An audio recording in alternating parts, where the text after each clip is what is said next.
And good evening, I'm Demi DeSoto. Get our app on your smartphone or tablet, and you can also watch the Dove on our website or on our Roku channel.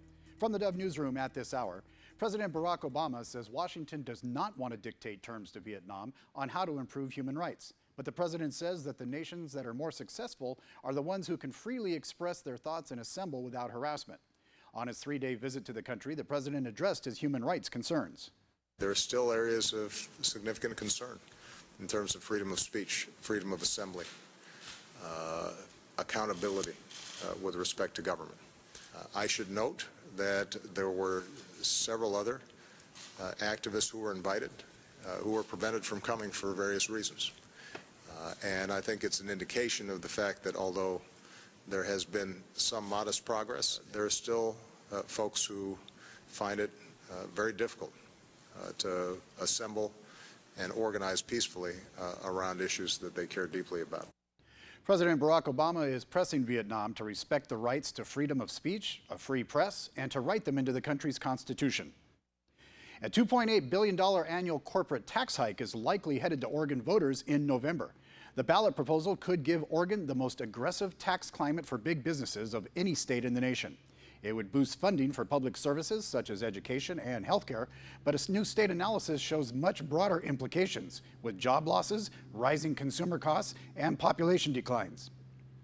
Bernie Sanders says the Democratic National Convention in Philadelphia could be messy, but that democracy is not always quiet and gentle. In an interview with the AP, Sanders said his supporters hope to see a platform at the July convention that reflects the needs of working families, the poor, and young people. He says it's a choice that has to be made by the party. If they make the right choice and open the doors to working class people and young people, create the kind of dynamism that the Democratic Party needs. It's going to be messy, you know. Democracy is not always nice and quiet and gentle, but that is where the Democratic Party should go.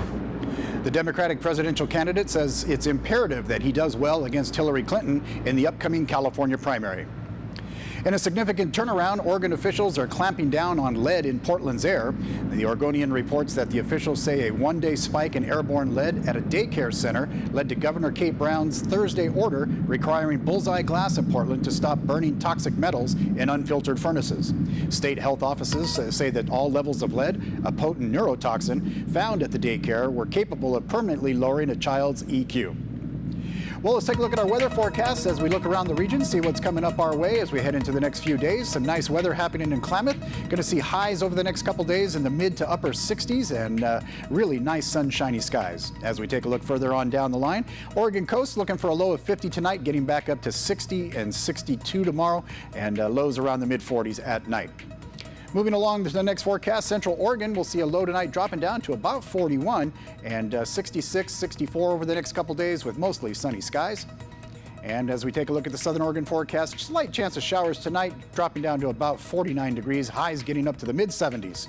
That's our latest look from the newsroom here at the Dove. Be sure to start your mornings from 6 to 9 a.m. right here on Mornings on the Dove.